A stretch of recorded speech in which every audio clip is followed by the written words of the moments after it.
Aujourd'hui, nous sommes allés au musée Charles de Bruyère de Remiremont pour découvrir l'exposition portant sur la Mauresse de Moret, fille cachée du roi Louis XIV. Bonjour Jonathan. Bonjour. Alors, est-ce que vous pouvez nous présenter l'exposition ? Oui, alors l'exposition en fait traite de la Mauresse de Moret. Déjà, vous allez vous demander, mais qui est cette Mauresse de Moret ? Mauresse de Moret, c'est une légende, un de nos mythes de l'histoire de France.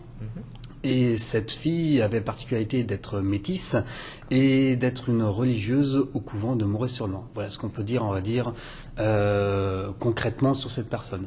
Après, elle est entourée de beaucoup de mystères et de beaucoup de légendes concernant sa paternité et sa maternité.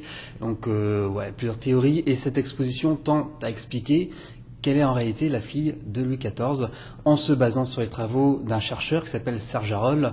C'est un pseudonyme, c'est pas son vrai nom, qui devrait d'ailleurs bientôt publier à ce sujet sur papier ou tout au moins sur Internet. D'accord.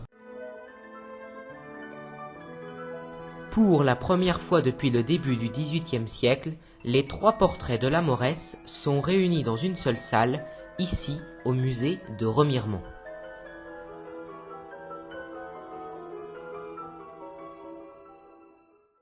Alors, quelles sont les preuves qui nous font penser que c'est bien la fille de Louis XIV ?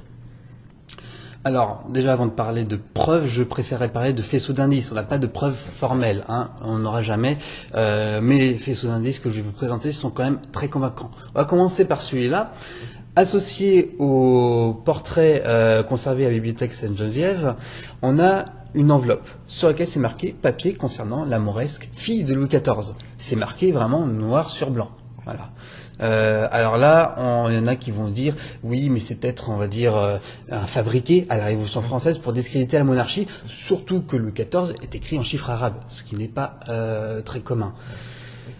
Nous, on pourrait rétorquer à ça que le couvent où était cachée la Mauresse de Moret, c'était un couvent pauvre, un couvent humble, comme il disait à l'époque, borgne même. Donc ça veut dire que les couventines n'étaient pas très éduquées. Elles savaient lire et écrire, du moins pour la mère supérieure du couvent, c'était déjà bien. Ensuite, concernant le papier, on voit qu'il y a un filigrane marqué Cusson fin d'Auvergne et une date 1742 en dessous du griffon.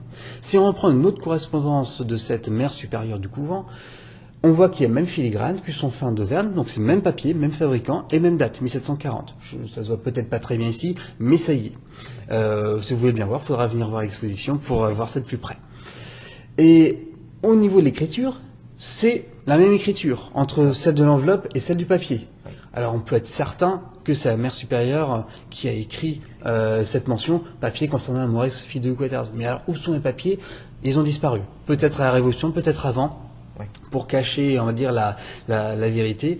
On sait juste que cette enveloppe a toujours été associée à ce portrait. Donc ça, c'est un premier indice quand même assez fort. Et puis ensuite, il y a plein de trucs qu'on va voir juste après. La Mauresse, de son vrai nom Louise Marie-Thérèse, est née sûrement en 1660, fut placée au couvent de Moret en 1665. De nombreux documents attestent de versements mensuels élevés provenant du roi. La rumeur dit que la Mauresse, étant métissée, aurait été la fille légitime de la reine Marie-Thérèse et de son nain domestique noir, Nabot. La reine a bien eu une fille, c'est indiscutable, Marie-Anne. Certains affirment que cette fille avait une peau métissée à cause d'une cyanose, mais qu'elle avait survécu et été par la suite cachée. Mais pourtant, Marie-Anne est morte très tôt, comme le prouvent les comptes du Trésor qui attestent de la somme versée pour les funérailles. Le nain Nabot, quant à lui, ne peut être le père car, à ce moment-là, il n'a que 10 ans et arrive à la cour peu avant la naissance de Marie-Anne. La Mauresse ne peut être Marie-Anne.